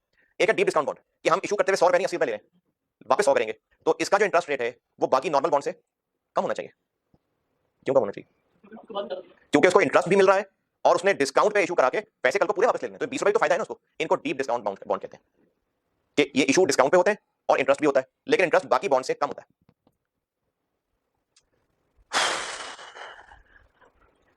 इसमें जो लाइन लिखी है ना, rather than through interest payment, deep discounted bonds में लिखा हुआ है deep discount bond is a bond offered at a large discount on the par value so that a significant proportion of return to the investor comes by way of a capital gain on redemption. यहां तक का क्या मतलब है? देखो ये नुकसान होता है रीडिंग करने का, इसमें रीडिंग नहीं करता कि मैं रीडिंग कर दूंगा और अगला सुनेगा ही नहीं, ना सुनेगा ना पड़ेगा, इसलिए बच्चा मैं रीडिंग नहीं करता था। लेकिन आप तो बुक के पास है ना, पेज 545 पे ऊपर से शुरू करेंगे तो कुछ 7वीं 8वीं लाइन आएगी, 3.4.1 deep discounted bonds. A deep discount bond is a bond offered at a large discount on the par value of the debt so that a significant proportion of the return to the investor comes by way of a capital gain on redemption। बस यहां तक। अब मेरे read करने से जो पढ़ा था ना उससे पढ़ा गया और ना मेरी बात पूरी सुनी, मैं इसलिए रीड नहीं करता। डिस्काउंट पे ऑफर तो किया है, लेकिन जो आगे लिखा हुआ है कि significant proportion of return to the investor comes by way of a capital gain, तो उसको आज 80 रुपए देगा, कल को 100 मिल रहे हैं, तो 20 रुपए कमा रहे हैं ना वो, rather than through interest payment. इसको पढ़ के लगेगा कि इंटरेस्ट पेमेंट नहीं होती इसमें, ये मतलब नहीं है इसका, इंटरेस्ट पेमेंट होती नहीं, लिखा ना रादर देन इंटरेस्ट पेमेंट। हाँ, आप काबिल बच्चे हैं ना, वरना वो बच्चे जिनको रीडिंग भी करने की जरूरत होती है तो उनको ये बात पढ़ के नहीं समझ आएगी। तो मैं इसलिए समझा रहा हूँ कि ये जो लिखा ना rather than through interest payment, इसका मतलब ये नहीं कि इंटरेस्ट पेमेंट नहीं होती। इसका मतलब है कि इंटरेस्ट पेमेंट थोड़ी सी होती है, मेन कमाई तो उसकी वो 20 रुपए की है, ये लिखा हुआ है, उसमें इंटरेस्ट होता है। डीप डिस्काउंट बॉन्ड में इशू एट डिस्काउंट है, रिडेम्पशन एट पार है और इंटरेस्ट भी है, लेकिन थोड़ा है। किससे कंपेयर करके थोड़ा? जो बाकी नॉर्मल बॉन्ड होते हैं, जो बाकी नॉर्मल बॉन्ड होते हैं, जो पार पे इशू होते हैं, पार पे रिडीम होते हैं और इंटरेस्ट होता है कंपनी, लेकिन मार्केट के हालात के हिसाब से करते हैं कि मार्केट में अगर इतना कम इंटरेस्ट रेट रखेंगे तो लोग इन्वेस्ट नहीं करेंगे। डिवेंचर्स मत करें, डिवेंचर्स की बात हो रही है। हाँ, ऐसा हो सकता है कि डिस्काउंट भी दे रहे हैं, इंटरेस्ट भी दे रहे हैं, हो सकता है ऐसा। लेकिन डीप डिस्काउंट उसको कहते हैं कि जो बाकी कंपनीज मार्केट में 10-15 रुपए डिस्काउंट दे रही है, ये 40 रुपए डिस्काउंट दे रहे हैं, ये डीप डिस्काउंट है। नॉर्मल बॉन्ड जो मैं कह रहा था वो तो आपको कंपैरिजन में आसानी के लिए कह रहा था, वरना वो भी डिस्काउंट प्रीमियम पे इशू हो सकते हैं। डीप डिस्काउंट वो है जो offered at a large discount on par, ठीक है। अच्छा, इसी की एक टाइप होती है zero coupon bonds. Zero coupon bond क्या होता है? जीरो कूपन, कूपन मैंने कहा था वो जो हर साल इंटरेस्ट देना है, जीरो कूपन जिसमें कोई इंटरेस्ट नहीं है ही सारा कैपिटल गेन। यानी आज 100 रुपए वाला बॉन्ड इन्वेस्टर को 50 रुपए का देंगे और कल को उसको 100 वापस कर देंगे। इससे कंपनी को क्या फायदा? ओवर द टर्म्स कोई पैसे नहीं देने पड़ेंगे, सारे खट्टे एंड पे देने पड़ेंगे। तो इसी के नीचे देखिए दो दो तीन तीन बुलेट पॉइंट्स एडवांटेजेस के लिखे हुए हैं। एक है कि बोरोवर का एडवांटेज है और दूसरा है कि लेंडर का क्या एडवांटेज है। तो बोरोवर यानी कंपनी जिसने बॉन्ड इशू किया, उसका पहला बुलेट पॉइंट लिखा हुआ है कि एक तो ये कि इनको एंड तक कोई पैसे नहीं देने, ये पहला बुलेट पॉइंट है। दूसरा बुलेट पॉइंट ये लिखा हुआ है कि हमें पता है एंड पे ही पैसे देने हैं, तो हम एंड के लिए पैसे संभाल के अभी से रखना शुरू कर देंगे साथ, क्योंकि हमें पता है एंड पे कितने पैसे देने। एडवांटेजेस टू लेंडर्स, लेंडर को फायदा ये है कि इस तरह के बॉन्ड में नॉर्मली ज्यादा रिटर्न मिलता है, क्योंकि सारे पैसे एंड पे जो मिलने तो सबर का मीठा। दूसरा बुलेट पॉइंट ये लिखा हुआ है कि उनको पता है, पहले वाले ही की तरह की बात की है कि उसको पता है कि जब वो हर साल मिलने वाला इंटरेस्ट कुर्बान कर रहा है तो उसको एंड पे ज्यादा मिलेगा। तीसरा बुलेट पॉइंट ये है, ये एडवांटेज क्यों कहा है, ये पता नहीं क्यों कहा है, मतलब बता देता हूँ क्या इसका मतलब ये है कि अगर उसको पैसों की जरूरत पड़ रही है इन्वेस्टर को, तो फिर वो मार्केट में बेच दे जाके, लेकिन ये कोई एडवांटेज नहीं है। हाँ, तो ये एक बेकार का एडवांटेज डाला, वरना कोई एडवांटेज नहीं है। अगली चीज है यूरो बॉन्ड्स। यूरो बॉन्ड समझने क्या होते हैं? यूरो बॉन्ड होते हैं जिस मुल्क में इशू किए जा रहे हैं उस मुल्क की करेंसी के अलावा कोई करेंसी होती है। जैसे अगर पाकिस्तान है और पाकिस्तानी कंपनी यही पाकिस्तानी आवाम को बॉन्ड इशू करेगी, मैं पैसे करता चाहिए आपसे, और वो लोगों से डॉलर मांगे, तो ये कहलाएंगे यूरो डॉलर बॉन्ड। जो यूएस में इशू नहीं हो रहे लेकिन है डॉलर में, तो ये यूरो डॉलर बॉन्ड है। यूरो का नाम साथ क्यों लगा पता नहीं, होगी कोई साइंस, लेकिन यूरो वाला यूरो नहीं है करेंसी वाला, ये पता नहीं यूरो नाम क्यों लगा साथ। तो यूरो बॉन्ड वो बॉन्ड होता है जो जिस मुल्क में इशू किया जा रहा है उसके अलावा कोई और करेंसी है। इन अदर वर्ड्स, जिस करेंसी में इशू किया जा रहा है उस मुल्क के अलावा दुनिया में कहीं भी इशू हो सकता है। यानी यूरो डॉलर बॉन्ड यूएस में इशू नहीं होगा, बाकी किसी और मुल्क में इशू हो रहा होगा, इसको यूरो बॉन्ड कहते हैं। अच्छा, इसमें एक वो प्रिंटिंग मिस्टेक है, या आप कहेंगे ये कौन सा बॉन्ड है, ये इसमें दूसरा पॉइंट जो लिखा हुआ है ना, क्या लिखा हुआ है? हाँ, यूरोपियन बॉन्ड। ये यूरोपियन नहीं है, ये यूरो येन है, ये यूरो येन है, यूरोपियन नहीं है। ये PEAN की जगह येन है, YEN। जापान की करेंसी होती है येन, तो ये उस हिसाब से लिखा हुआ है, ये यूरो येन है, यूरोपियन नहीं है। ये दूसरे बुलेट पॉइंट की बात कर रहा हूं, ये EUROYEN है, ये होते हैं यूरो बॉन्ड्स। इसके बाद है कन्वर्टेबल बॉन्ड्स। कन्वर्टेबल बॉन्ड नाम से लग रहा है आइडिया, कन्वर्टेबल। इसमें एक है कन्वर्टेबल बॉन्ड और एक है वारंट्स, दोनों बताता हूं क्या होते हैं। कन्वर्टेबल बॉन्ड होते हैं कि अगर आज हमें लेंडर ने 100 रुपए दिए और हमने कहा जी आपको आपके पैसे 10 साल बाद वापस मिल जाएंगे, इन 10 साल में इंटरेस्ट मिलेगा, एंड पे उस इन्वेस्टर यानी लेंडर के पास दो ऑप्शन होंगी, चाहे तो वो हमसे कैश ले ले, चाहे हमारे ही शेयर्स ले ले। तो उस इन्वेस्टर के पास ऑप्शन है कि चाहे वो कैश ले ले, चाहे वो उसको कन्वर्ट करवा ले हमारे शेयर्स में। कितने शेयर्स में? मुट्ठी भर के जितने आ जाए, नहीं, आज एग्री होगा, आज हम लोन लेते हुए एग्री करेंगे कि आपके पास 10 साल के बाद ऑप्शन होगी, चाहे तो आप हमसे 125 रुपए कैश ले लेना, चाहे हमारे 5 शेयर्स ले लेना। अब वो इन्वेस्टर क्या करेगा 10 साल बाद? जिसमें ज्यादा फायदा होगा वो देखेगा कि मैं 5 शेयर्स लेता हूं तो कितनी वैल्यू के बनते हैं और पैसे लेता हूं तो कितने बनते हैं, और अकलमंद होगा तो जितने ज्यादा फायदा होगा वही करेगा। ये होते हैं कन्वर्टेबल बॉन्ड्स। कन्वर्टेबल बॉन्ड्स के लिए आपसे कैलकुलेशंस टेस्ट हो सकती हैं, तो इसके लिए मैं खड़ा होकर आपको फार्मूले बताता हूं।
ये एक बॉन्ड इशू किया था कंपनी ने 1 जनवरी 2018 को।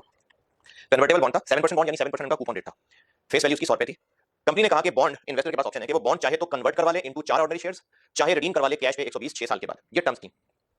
हम अभी इस वक्त 31 दिसंबर या 1 जनवरी 21 पे खड़े, हम अभी 1 जनवरी 21 पे खड़े। शेयर की जो मार्केट प्राइस है अभी इस वक्त वो चल रही है 28 रुपए, और जो बॉन्ड की मार्केट प्राइस चल रही है वो चल रही है 118। 1 जनवरी 21 पे खड़े होके आपको दो फिगर बताता हूं। एक फिगर है कन्वर्जन वैल्यू। कन्वर्जन वैल्यू का मतलब है, ये वैल्यू किसी भी दिन निकाली जा सकती है। कन्वर्जन वैल्यू का मतलब है कि अगर ये बॉन्ड शेयर्स में कन्वर्ट हो जाए तो कितनी वर्थ के शेयर में कन्वर्ट होगा। तो बताएं, एक बॉन्ड कितने शेयर में कन्वर्ट होगा? एक बॉन्ड कितने शेयर में कन्वर्ट हो सकता है? एक बॉन्ड 4 शेयर में कन्वर्ट हो सकता है। अगर ये कन्वर्ट हो गया तो कितनी वर्थ के शेयर्स? कितना कितना 100। ये है इसकी कन्वर्जन वैल्यू, किसी भी दिन निकाली जा सकती है। मैंने ये 1 जनवरी में खड़े होकर निकाली। एक है कन्वर्जन प्रीमियम। कन्वर्जन प्रीमियम ये है कि अभी 1 जनवरी को ये बॉन्ड अगर अभी कन्वर्ट हो जाता तो कितनी वर्थ के शेयर में कन्वर्ट होता? 112। ये कन्वर्जन वैल्यू, यानी शेयर्स की नजर से देखें तो ये 112 रुपए वैल्यू वाला बॉन्ड है। जैसे वो अगर बचपन में कार्टून देखे ना आपने, अच्छे वाले कार्टून, ये तो अब तो बेकार कार्टून है, लेकिन ये टॉम एंड जेरी वगैरह इस तरह के कार्टून देखे हो ना, तो इनमें अक्सर एक सीन होता था कि अगर कोई बिल्ली या कुत्ता किसी मुर्गी के पीछे भाग रहा है तो वो मुर्गी भागती भागती उसको वो जगह नजर आ रही होती है। तब वो मुर्गी जिंदा भाग रही है लेकिन उसको नजर आ रहा है कि ये स्ट्रिंग रोस्ट है पूरा। तो अगर बॉन्ड जो है समय बॉन्ड, लेकिन इन्वेस्टर को नजर आ रहा होगा कि शेयर्स हैं, तो उसको कितनी वैल्यू के शेयर नजर आ रहे हैं? लेकिन ये बॉन्ड इटसेल्फ अभी 118 रुपए का मिल रहा है। तो ये जो 6 रुपए का एक्सेस है ना, इसको कन्वर्जन प्रीमियम कहते हैं। 118 माइनस 112। तो ये जो पेज नंबर 346 पे, पेज 346 दो फार्मूले लिखे हुए हैं तकरीबन मिड में। पेज 346 तकरीबन मिड में एक डब्बा बना हुआ है। 546 सॉरी, पेज 546 तकरीबन मिड में एक डब्बा बना हुआ है, कन्वर्जन वैल्यू और कन्वर्जन प्रीमियम। कन्वर्जन वैल्यू क्या है? शेयर की market price into conversion ratio. Conversion ratio मतलब एक बॉन्ड कितने शेयर में कन्वर्ट हो जाएगा, तो 4। ये कन्वर्जन वैल्यू का फार्मूला है, और नीचे देखिए फार्मूला लिखा हुआ है कन्वर्जन प्रीमियम। ये बॉन्ड अभी कितने का है माइनस इसकी कन्वर्जन वैल्यू कितनी है, 118 माइनस 112।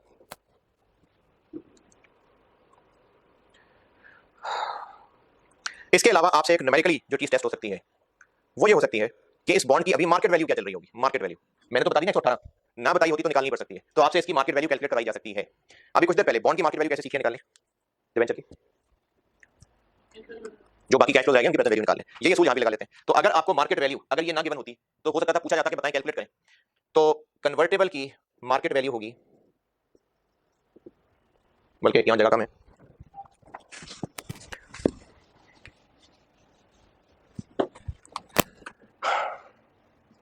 टाइम 1 से लेके टाइम n तक, यानी जितने साल बाकी हैं हर साल इन्वेस्टर को इंटरेस्ट मिलेगा। और टाइम n पे, n से क्या मुराद है, क्या कह रहा हूं, जितना टाइम रह गया है। जैसे अगर मैं साल की बात करूं तो कितना रह गया, 3 साल रह गए ना, 18 19 20 गुजर गए, 3 साल रह गए, तो 3 साल, तो 1 2 3 3 इंटरेस्ट, और तीसरे साल के एंड पे हायर ऑफ इन्वेस्टर अकलमंद होगा तो क्या करेगा? इन्वेस्टर अकलमंद होगा तो कैश लेगा या शेयर लेगा, जिसमें ज्यादा फायदा होगा ना, तो हायर ऑफ है। नहीं वो तो बात खत्म कर दी ना, मैं तो कह रहा हूं मार्केट वैल्यू बॉन्ड की भी कितनी मिल रही होगी, कि अगर कोई इसको खरीदेगा तो कितने पैसे देने को तैयार हो जाएगा। तो वो कैलकुलेट ऐसे करेगा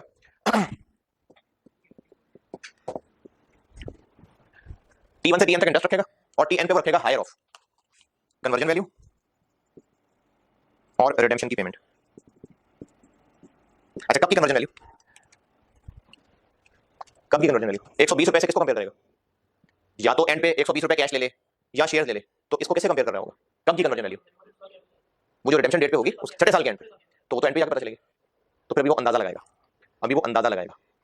तो यही सवाल जो मैंने भी आपको सामने लिख के दिया था, जो आपने नोट कर लिया होगा, इसी की मार्केट वैल्यू निकाल दें, और ये जो पीवी निकालेगा ये डिस्काउंट किस पे करेगा, उसका रिक्वायर्ड रेट ऑफ रिटर्न। ये आपको दिया होगा, ये आपको रिक्वायर्ड रेट ऑफ रिटर्न के नाम से भी दिया हो सकता है, और आपको ये भी दिया हो सकता है कि अभी मार्केट में क्या रेट ऑफ रिटर्न चल रहा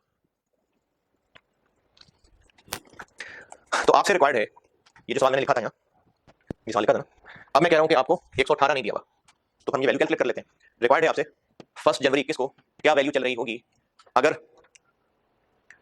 मार्केट रेट ऑफ रिटर्न 9% है, 9%, and share price is expected to grow. 1 जनवरी 21 पे खड़े होकर मैंने प्राइस पूछी आपसे, ये पता है 1 जनवरी 21 पे खड़े क्या कहा मैंने, मार्केट रेट ऑफ रिटर्न 9% है और share price is expected to grow at 5% per year. चलिए कैलकुलेट करें कि इस कन्वर्टेबल बॉन्ड की आज 1 जनवरी 21 पे मार्केट वैल्यू क्या होगी, करें। हाँ जी डन। 1 पे कितना इंटरेस्ट मिलेगा, 7 रुपए, 2 पे 7 रुपए, 3 पे 7 रुपए, 3 साल बाकी रह गए, ये मिलेगा इंटरेस्ट। उसके बाद एंड पे हायर ऑफ मैच्योरिटी पे हायर ऑफ ये कितना है, बता दिया मैंने, 120 लिखा हुआ था, ये 120 है। और ये आज एक शेयर 28 रुपए का है, 5% पे ग्रो करके ये इतने का हो जाएगा 3 साल बाद, और एक बॉन्ड के बदले 4 मिलेंगे, 129.6। तो या तो वो शेयर में कन्वर्ट कराएगा तो इतने रुपए के वर्थ, या कैश लेगा तो 120, तो इन दोनों में से हायर 129.65। ये कैश फ्लोज हैं 7, 7 और 136.65। इनकी डिस्काउंटिंग करनी है किस रेट पे, 9%। तो जब आप इनकी 9% पे डिस्काउंटिंग करेंगे तो आंसर क्या आ जाएगा, 9% पे डिस्काउंटिंग करेंगे तो आंसर आ जाएगा, उसकी डिस्काउंटिंग करना तो आई है, वो आ जाएगी आज इसकी मार्केट वैल्यू। ये है कन्वर्टेबल की मार्केट वैल्यू। चलिए, इसके अलावा इसमें एडवांटेजेस लिखे हुए हैं पेज 546 के एंड पे, पेज 546, ये जो पेज 545 के एंड से कन्वर्टेबल शुरू हो रहे हैं, ये मैंने जितनी कहानियां सुनाई ना सारी यही लिखी हुई हैं। इसमें एंड पे आके कन्वर्टेबल बॉन्ड्स के एडवांटेज लिखे हुए हैं। तो एक है एडवांटेज, कंपनी को क्या फायदे हैं, तो कंपनी को क्या फायदे हैं, कंपनी को फायदा ये है कि ये पहला बुलेट पॉइंट आपको समझ नहीं आएगा, रहने दें। दूसरा बुलेट पॉइंट का मतलब ये है कि कंपनी को अगर लगता है ना कि अभी फिलहाल हमने अल्टीमेटली तो शेयर इशू करने थे, दूसरा बुलेट पॉइंट समझा रहा हूं पेज 546 के एंड पे, हमने अभी फिलहाल बॉन्ड ही शेयर ही इशू करने थे, लेकिन अभी हमारे शेयर को किसी ने लिफ्ट करानी नहीं थी, उतने का बिकना नहीं था, क्योंकि शेयर का मार्केट में रेट अभी कम चल रहा है। तो ऐसा करते हैं कि हमें कल को उम्मीद तो है कि शेयर की प्राइस बढ़ जानी है, लेकिन आज तो शेयर की प्राइस ना बढ़ेगी, तो फिर आज शेयर इशू करने की बजाय हम कन्वर्टेबल बॉन्ड इशू कर देते हैं, ताकि पैसा हमें आज मिल जाए लेकिन शेयर आज इशू ना करने पड़े, वो फिर कल इशू करने पड़ेंगे, आज बचत हो जाएगी। ये दूसरे बुलेट पॉइंट में लिखा हुआ है, और पहले बुलेट पॉइंट में भी कुछ ऐसी सी बात थी, अगर दूसरा समझ आ गया तो ठीक है, पहला भी आ जाएगा। तीसरा बुलेट पॉइंट ये है कि अगर हम इक्विटी रेस करते हैं तो डिविडेंड देना पड़ता, उस पर कोई टैक्स डिडक्शन नहीं, लेकिन अगर कन्वर्टेबल बॉन्ड इशू करेंगे तो फिर वो है तो बॉन्ड ना, उस पर इंटरेस्ट पे टैक्स सेव होगा। ये तीसरा बुलेट पॉइंट है। अगला पेज 547, कितने बजे क्लास की थी, खैर 7, मैं भी सोच रहा हूँ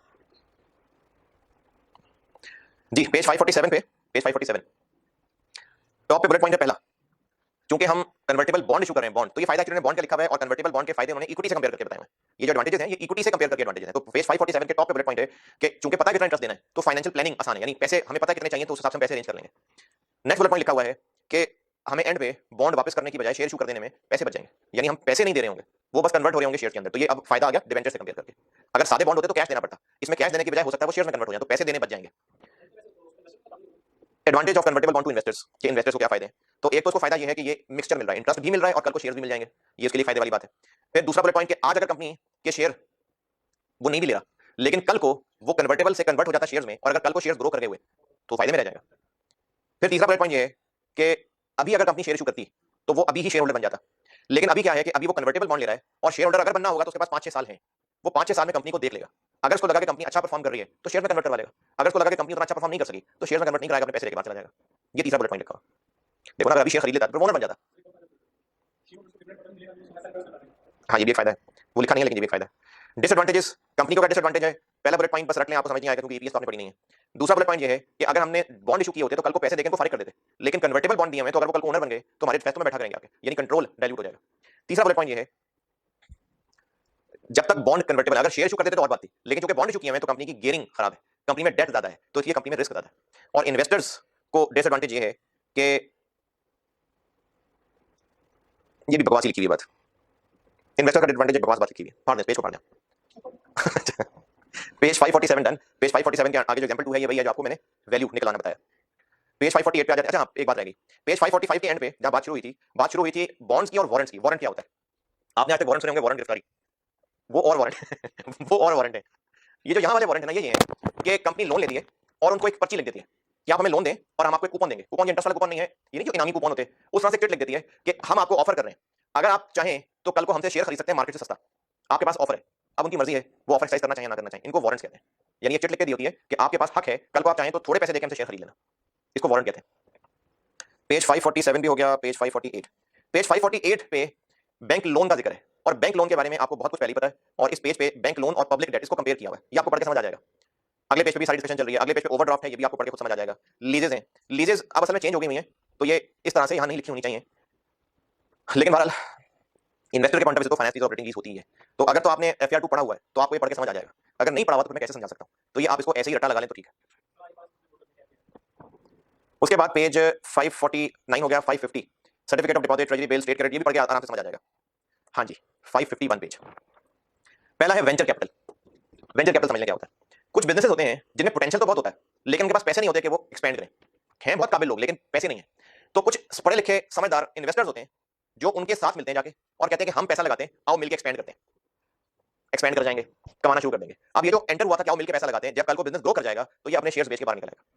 दोबारा, एक बिजनेस बहुत हल्के लेवल का, छोटे लेवल का, लेकिन लोग बहुत काबिल पोटेंशियल बहुत है, एक इन्वेस्टमेंट बैंक उनको जाके कहेगा कि मैं तुम्हारे साथ पैसा इन्वेस्ट करता हूं, लेकिन मैं ओनर बनूंगा, शेयर होल्डर बनूंगा। पैसा इन्वेस्ट करते हैं, बहुत सारा पैसा लगाते हैं, बिजनेस ग्रो कर जाता है, और चूंकि ओनर होते हैं तो फिर ये अब साथ डिसीजन मेकिंग में भी इन्वॉल्व होते हैं। जब 2 4 5 साल के बाद बिजनेस ग्रो कर गया होता है तो इनके शेयर की वैल्यू बढ़ गई होगी ना, तो अपने शेयर्स बेच के मार्केट में चले जाते हैं। इनको वेंचर कैपिटलिस्ट कहते हैं। इसी से मिलते जुलते टर्म है बिजनेस एंजल्स, ये भी यही करते हैं, लेकिन चूंकि एंजल है फरिश्ते, तो ये बस सिर्फ पैसा लगाते हैं, खुद इन्वॉल्व नहीं होते। कल को बिजनेस ग्रो कर जाता है, शेयर्स बेच के बाहर आ जाते हैं। तो बिजनेस एंजल्स और वेंचर कैपिटलिस्ट में मेन फर्क ये है कि वेंचर कैपिटलिस्ट खुद एक्टिवली इन्वॉल्व है, बिजनेस एंजल्स खुद इन्वॉल्व नहीं होता, बस सिर्फ पैसे लगाए होते हैं। ये होता है वेंचर कैपिटल और बिजनेस एंजल्स। 4.3 है private equity funds. Private equity funds ये होते हैं कि एक फंड बनता है, उसमें बहुत सारे लोग पैसा लगाते हैं, क्योंकि इंडिविजुअली वो लोग इतने पैसे वाले नहीं होते, लेकिन एक फंड में पैसा होता है, बहुत सारे लोग मिला के तो फंड पैसे ज्यादा जमा कर लेता है, और फिर ये वो बिजनेसेस ढूंढता है जो होते हैं वही वेंचर कैपिटलिस्ट की तरह, जिनमें होता पोटेंशियल है लेकिन उनके पास पैसे नहीं होते, फिर ये उनमें पैसा इन्वेस्ट करता है। यानी ये रिस्की बिजनेसेस ढूंढता है, लेकिन वो बिजनेसेस जिनमें पोटेंशियल है और उनमें फिर ये पैसा लगाएगा और कल को बिजनेस ग्रो करेगा। तो प्राइवेट इक्विटी फंड भी वेंचर कैपिटल की तरह की ही चीज है, लेकिन इसमें क्या होता है कि बहुत सारे लोग मिलकर पैसा लगाते हैं, फंड बनता है, फिर वो फंड आगे पैसा इन्वेस्ट करता है।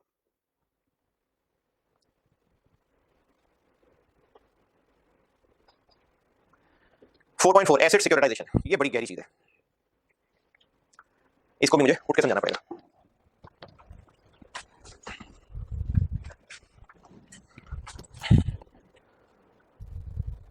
चलो लगा लो।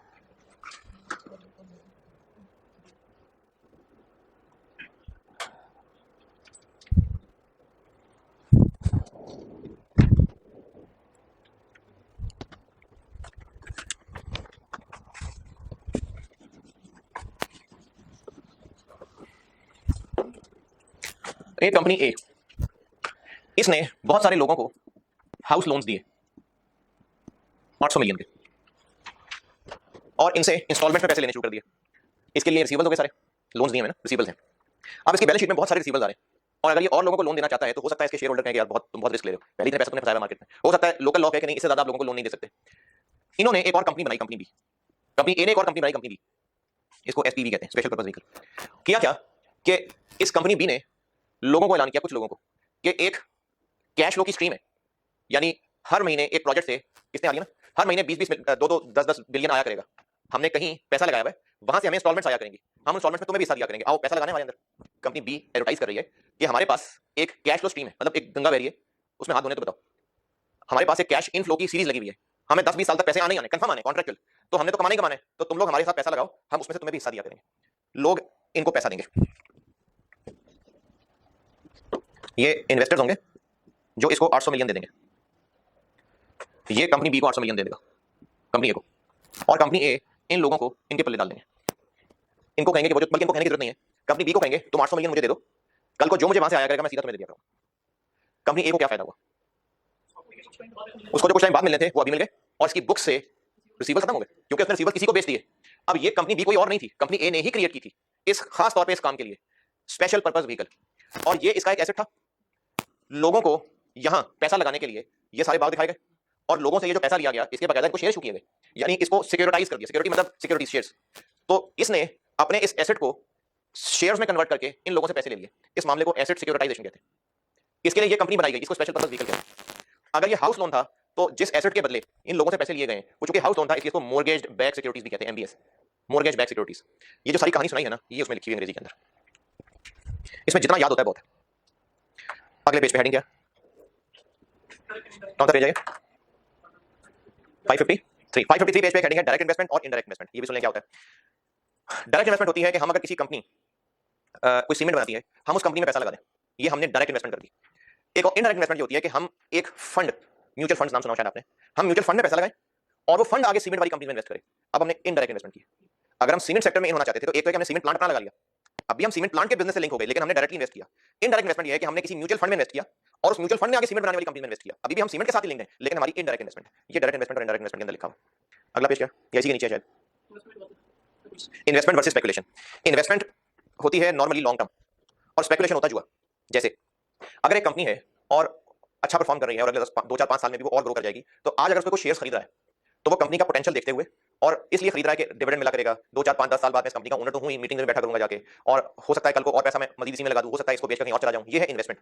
स्पेकुलेशन क्या होती है, स्पेकुलेशन ये होती है कि कंपनी ए कंपनी बी को खरीदने वाली है, एक बंदे को ये बात पता चली। अब उसको लगता है कि जब ये बात का ऐलान होना है ना, कंपनी बी के शेयर में महंगा हो जाना है। अभी उसको अंदर की खबर मिली है और उसको लगता है कि जब ये बात का ऐलान हो गया कि कंपनी बी को खरीदने वाली है, कंपनी एक बहुत मशहूर बड़ी अच्छी कंपनी है, अगर वो कंपनी बी को खरीदने वाली है तो जैसे ही खबर मार्केट में आएगी तो कंपनी बी महंगी हो जानी है। तो उसको चूंकि अंदर की खबर थी तो उसने जुआ खेला, तो वो कंपनी बी के शेयर अभी खरीदेगा और जब ये बात पब्लिकली वाकई ऐलान हो जाएगा तो कंपनी बी का शेयर महंगा हो जाएगा तो वो बेच देगा। ये बहुत ज्यादा करप्शन का एक तरीका है कि ये जो सरकारी प्रोजेक्ट होते हैं ना, अपने बंदों को, यानी अगर गवर्नमेंट ने किसी इलाके में एयरपोर्ट बनाना है, अब वो जो इलाका अभी है वो कोई गांव है दूर का, वहां पे पूरे पूरे किले भी जो है ना वो भी 2-2 लाख के बिकते हैं, बहुत सस्ती जमीन है, लेकिन गवर्नमेंट का प्लान है कि वहां एयरपोर्ट बनाना है। अब अगर वहां एयरपोर्ट बन गया तो वो तो जमीन करोड़ों की हो जानी है। तो गवर्नमेंट के लोग अपने दोस्तों यारों को बताएंगे कि हमने वहां एयरपोर्ट बनाने का फैसला कर लिया है। अब वो जो दोस्त यार होंगे वो वहां पर जाकर जमीनें खरीदनी शुरू कर देंगे और जैसे ही एयरपोर्ट का प्रोजेक्ट लॉन्च होगा जमीनें करोड़ों की हो जाएंगी और फिर वो अपनी जमीनें बेचेंगे। तो ये स्पेकुलेशन होती है कि जिसमें जुआ खेला जाता है। तो ये है इन्वेस्टमेंट और स्पेकुलेशन। आगे क्या है, बस यहां से ऑनवर्ड अगली क्लास में। ये अब ऑनवर्ड सारा न्यूमेरिकल है, कुछ प्रैक्टिकल है लेकिन इसमें न्यूमेरिकल बहुत है समझाने को, और ये सिलेबस में नहीं होना चाहिए था। आपसे ऑनवर्ड कल पढ़ाऊंगा ना, ये सिलेबस में नहीं होना चाहिए था। इसको बीएफडी में पढ़ाने में मुझे तकरीबन महीना लगता है, ये नहीं होना चाहिए था लेकिन है, तो चलो थोड़ा थोड़ा सा ही बताऊंगा और कल इंशाल्लाह इसको मैं लपेट लेता हूँ। यार जुआ जायज कैसे हो सकता है? नहीं, जुए का वर्ड नहीं है, जुए का वर्ड मुनासिब नहीं है। स्पेकुलेशन जुआ नहीं होता। ठीक है, स्पेकुलेशन, ये स्पेकुलेशन जुए के अल्फाज में वापस लेता हूँ। यार इसमें ना बहुत सारी और चीजें भी देखनी पड़ेंगी।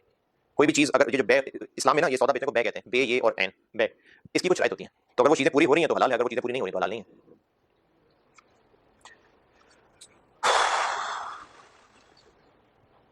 सही बुखारी में रिवायत है और ये भी हमारे फैमिली सिस्टम में बहुत ज्यादा खामी पाई जाती है, बहुत ही ज्यादा, और ये अल्लाह ताला को सख्त नापसंद है। हमारी फैमिली सिस्टम में एक मसला ये होता है कि मैं उससे नहीं बोलता, तो हमारा उससे बोलचाल नहीं है। अब हो सकता है ताया हो, कोई कजन हो, कोई मामू हो, कोई पप्पो हो, कोई चचा हो, या हमारी उनसे बोलचाल नहीं है। ये बहुत बड़ा गुनाह है। और बल्कि एक बयान में मैंने सुना था कि शब्बे कदर पे भी उन लोगों की बख्शिश नहीं होती जिन्होंने कतार रहमी की होती है। ये बहुत बड़ा गुनाह है। सही बुखारी में रिवायत है, सैयदना अबू अय्यूब अंसारी रज़ियल्लाहु अन्हु से रिवायत है कि रसूल अल्लाह सल्लल्लाहु अलैहि वसल्लम ने फरमाया, किसी आदमी के लिए जायज़ नहीं कि वो अपने किसी भाई को 3 रात से ज़्यादा के लिए छोड़ दे। इस तरह कि जब दोनों का सामना हो तो ये भी मुंह फेर ले और वो भी मुंह फेर ले, और उन दोनों में बेहतर वो है जो सलाम में पहल करे। देखें, हमारी नाक का मसला होता है कि मैंने पहले बात नहीं करनी, इस नाक के पीछे आप सल्लम फरमा रहे हैं उन दोनों में बेहतर वो है जो सलाम में पहल करे। तो ये हमारे यहाँ खानदानी मसाइल के अंदर बड़ा सख्त मसला है, ये बहुत बड़ा गुनाह है इस्लाम के अंदर। अगली क्लास में मुलाकात होगी इंशाल्लाह।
यहाँ तो चला दें ऐसी एक सलाम। अस्सलाम वालेकुम, दुरूद शरीफ पढ़ लें।